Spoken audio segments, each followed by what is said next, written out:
I'm not sure if you guys can see this, but the sun is out and the weather is so nice outside. Cannot wait to watch sunset, but I'm gonna finish this video real quick. Anyway, hi everyone, welcome to the second video of the series. If you haven't watched the first video, click the link above me.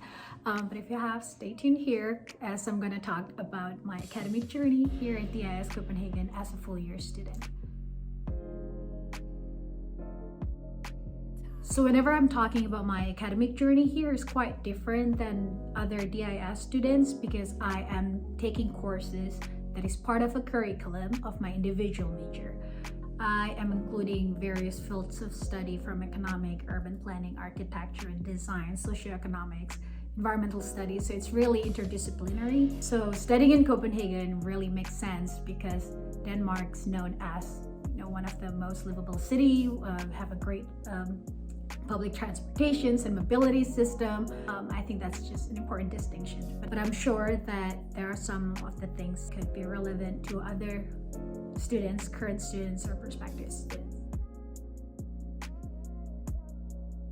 For the urban planning component, last semester we had a visit in Fanø Island for our short core course week.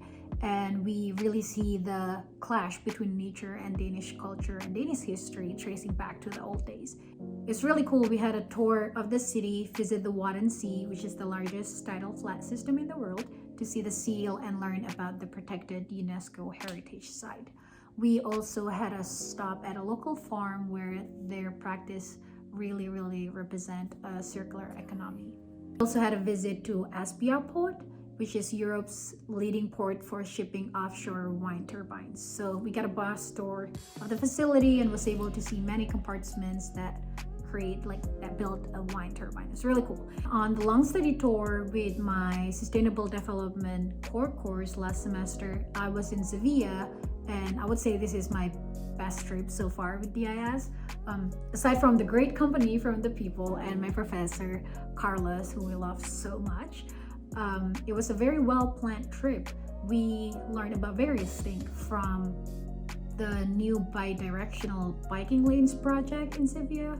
It really takes off because of this one passionate guy pitching it to the government. So it's super cool learning and having presentations from him, as well as immersing in the culture of Spain, of the food, the dance, the Moorish architecture style. It was very cool. And we had such a great visit to Adobe making workshop as well, focusing on the use of local materials. And we watched opera in the Grand Theater. We visited the Royal Alcazar and the history-rich Archivo de Indias to learn about the Spanish Empire and what it means today in the modern globalization world. This semester, I have European urban experience, where in our short core course week, we were visiting various sites actually. The first one was in Helsingør in Greater Copenhagen area, where we had a visit to Maritime Museum and the Kronborg Castle. It's a very interesting visit because it was an adaptive reuse project example on the Maritime Museum. We were also in Hamburg, where we learned a lot about the similarities and differences between Hamburg and Copenhagen. Both as port cities are known for their wealth and a strategic trade center. Professor Regitze gave an overall tour of the city and took us to great restaurants and have a fantastic meals throughout our trip. It was amazing. We also had a full tour of the newest developments area, Haven City, from a very cool local urban planner in the area. This semester I haven't had my long study tour, but we will be in Austria. For the architecture and design component, I took this class titled Urban Design Theory last semester, and this semester I'm taking Adaptive Reuse Buildings and Cities. So these two courses are my introductions to architecture in a way. It is taught by my favorite professor, Hader, who's an architect, and we get to visit so many cool places around Copenhagen and outside Copenhagen and learn about many example case studies within Northern Europe as well. We visited adaptive reuse buildings around the city as well. and also a guest lecture from architecture firms, and exploring design exhibition near the Royal Danish Academy of Fine Art in Holmen. It was all a very new experience that I am really interested in. Just scenery, but I'm just going to give my final thoughts for current and prospective students. The first one is to choose carefully for your core course and really take a look at the syllabus so you know what's coming, you know what is expected, you know the field studies site that you're going to visit, so you can put it in your to-do list or to-go list in Copenhagen or Denmark, so you're not going to repeat the same experience twice because you have such a limited time.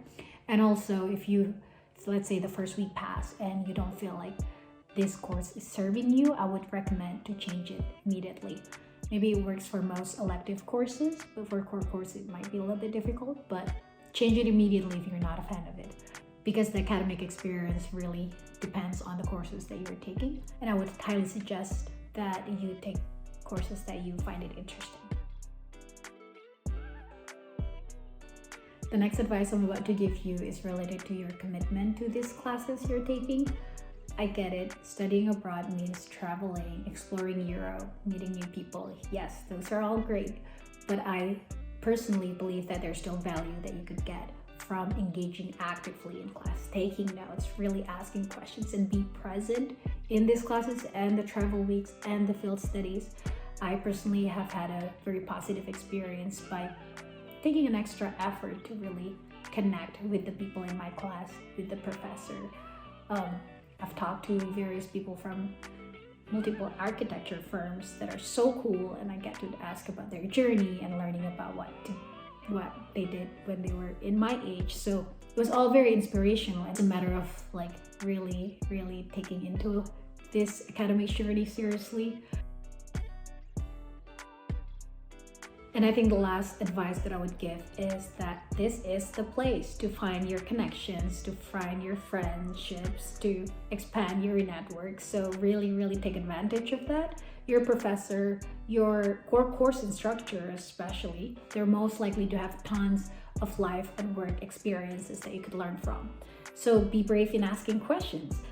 Setting up an informational meeting, go grab some coffee and just chat about life and their passions. Like, they would love to do that with you here in DIS. You will never know what you can learn from these cool practitioners at DIS that has so many different networks and things they could recommend it to you, or just simply have this inspirational talk with each other. I really like this part because I have had a great connection and experience with my professors and also the people in my class.